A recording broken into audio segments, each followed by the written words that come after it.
আজি NCC day আৰু প্ৰতি বছৰৰ নৱেম্বৰ মাহৰ যিটো 4 নম্বৰ ৰবিবাৰ এই ৰবিবাৰে দিনজোৰা কাৰ্যসূচীৰে বিভিন্ন স্থানত এনচিচি ডে পালন কৰা হয় আৰু তাৰ ব্যতিক্ৰম নহয় অভয়াপুৰী মহাবিদ্যালয়। আজি অভয়াপুৰী মহাবিদ্যালয়ৰ যি এনচিচি গট আছে তেওঁলোকে দিনজোৰা কাৰ্যসূচীৰে এই এনচিচি ডে পালন কৰিছে আৰু মই এইসকল এনচিচি কেডেট আছে মই দেখাবলৈ জনাইছো। এয়া হ'ল এনচিচি কেডেট অভয়াপুৰী মহাবিদ্যালয়ৰ আৰু তেওঁলোকে ৰাতিপুৱাৰ ভাগৰ পৰা এইদৰে বিভিন্ন কামত ব্যস্ত আছে। তেওঁলোকে বিভিন্ন কাৰ্যসূচী লৈছে। ইতিমধ্যে পতাকা উত্তোলন হৈছে, চৰিত্ৰ অৰ্পণ হৈছে, তেওঁলোকৰ অভিবাদন গ্ৰহণ কৰিছে, কুচকাৱাজ গ্ৰহণ কৰিছে আৰু তাৰ পাছতে তেওঁলোকে বিশেষ চাফাই কাৰ্যসূচী লৈছে আৰু বিভিন্ন ক্ষেত্ৰত তেওঁলোকে এই অভয়াপুৰী মহাবিদ্যালয়ৰ যি এনচিচি গট বিভিন্ন ক্ষেত্ৰত তেওঁলোকে পাৰদৰ্শিতা দেখুৱাই আহিছে আৰু মোৰ লগত এনচিচিৰ যিগৰাকী কমাণ্ডেণ্ট তেওঁ আছে। মই তেওঁৰ পৰা জানিব বিচাৰিম, ছাৰ এই যি এনচিচি কোনোবা এজন ছাত্ৰ ছাত্ৰী যদি জইন কৰিব খোজে কেনেকৈ জইন কৰিব পাৰে? হয়, এনচিচি জইন কৰিবৰ কাৰণে আচলতে এনচিচি দুটা ভাগ থাকে, এটা জুনিয়ৰ ডিভিজন আৰু এটা ছিনিয়ৰ ডিভিজন। আৰু ছিনিয়ৰ ডিভিজনত আকৌ দুটা ছিনিয়ৰ ডিভিজন আৰু ছিনিয়ৰ উইং, গাৰ্লছকেইটাৰ কাৰণে ছিনিয়ৰ উইং আৰু ল'ৰাৰ কাৰণে ছিনিয়ৰ ডিভিজন।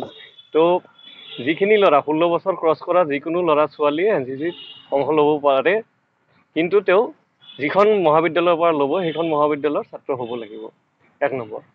2 নম্বৰ, আমাৰ মহাবিদ্যালয়ত আমি ল'ৰা আৰু ছোৱালী দুইটা শাখাতে এনচিচি ভৰ্তি কৰাওঁ।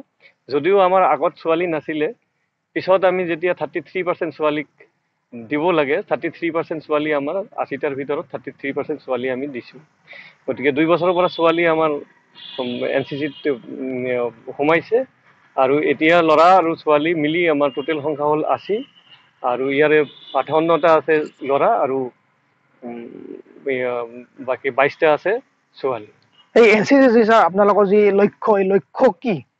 আচলতে এনচিচিৰ লক্ষ্য হ'ল যে যুৱ সমাজক সঠিক ৰাস্তাত আগুৱাই লৈ পেলাই তেওঁলোকক লিডাৰশ্বিপ কোৱালিটি তেওঁলোকৰ মাজত ডেভেলপ কৰা, তেওঁলোকক এটা উপযুক্ত প্লেটফৰ্ম দিয়া যাতে তেওঁলোকে ইয়াৰ পৰা গৈ পেলাই ভাৰতীয় যিটো সুৰক্ষা ব্যৱস্থা আছে, ডিফেন্স মানে মেকানিজম, ডিফেন্সত তাৰমানে তেওঁলোকৰ কেৰিয়াৰটো বনাব পাৰে, যেনেকুৱা আৰ্মি পেৰামিলিটাৰী তেওঁলোকৰ কেৰিয়াৰ বনাব পাৰে, সেইখিনি প্লেটফৰ্ম ইয়াৰ পৰা দিয়া হয়।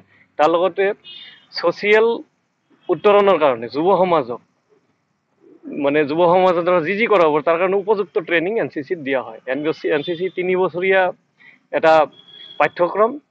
এই 3 বছৰৰ ভিতৰত তেওঁলোকে বি আৰু চি 2+1 ছিষ্টেমত হয়। এতিয়া বি আৰু চি চাৰ্টিফিকেট পাছ কৰিব পাৰে আৰু এই 3 বছৰতে তেওঁলোকক এজন সুনাগৰিক, এজন মানে কমপ্লিট মেন যাক কোৱা হয়, পাৰফেক্ট মানুহ এটা বনাই দিয়াৰ কাৰণে ট্ৰেইনিং প্ৰদান কৰা হয়। যিটো নামনি অসমত অভয়াপুৰী মহাবিদ্যালয়ৰ যি এনচিচি গট এটা নাম আছে, সুনাম এটা আছে, ইয়াৰ পৰা ক'ত কেনেদৰে কৰ্ম সংস্থাপন পাইছে বা কি কৃতিত্ব লাভ কৰিছে? হয়, আমাৰ পৰা বছৰি প্ৰায় মানে ভালেখিনি কেডেট পঢ়ি থকা অৱস্থাতে ভাৰতীয় মানে ইণ্ডিয়ান আৰ্মি বা বায়ু সেনা বা যিকোনো ডিফেন্স ফ'ৰ্চত তেওঁলোকে চাকৰি পাই যায়। তাৰ পাছতো যিখিনি থাকে চিভিলৰ যিবিলাক চাকৰি আছে তাতো তেওঁলোকে অগ্ৰাধিকাৰ পায় আৰু ইতিমধ্যে আমাৰ এনচিচিৰ পৰা এনচিচি কৰি যোৱা ল'ৰা ছোৱালী প্ৰায়খিনিয়ে সংস্থাপন হৈছে চৰকাৰী খণ্ডত। হয়, অতিকে সুখৰ কথা যে অভয়াপুৰী মহাবিদ্যালয়ত যিসকল আচলতে এনচিচি কৰি যায় বা তেওঁলোকে পঢ়ি থকা অৱস্থাতে চাকৰি পায় আৰু যিটো অসমৰ কাৰণে সুখবৰ। আৰু এই নামনি অসমৰ ভিতৰতে অভয়াপুৰী মহাবিদ্যালয়ৰ যি এনচিচি গট আছে সেয়া উল্লেখযোগ্য। তেওঁলোকে বিশেষ ক্ষেত্ৰত কিছুমান পাৰদৰ্শিতা দেখাইছে আৰু প্ৰতিবাৰে তেওঁলোকে বিভিন্ন স্থানত গৈ বিভিন্ন কেম্পত গৈ তেওঁলোকে পাৰদৰ্শিতা দেখাইছে আৰু আজি তেওঁলোকে এইদৰে দিনজোৰা কাৰ্যসূচীৰে যি এনচিচি ডে সেয়া পালন কৰিবলৈ লৈছে।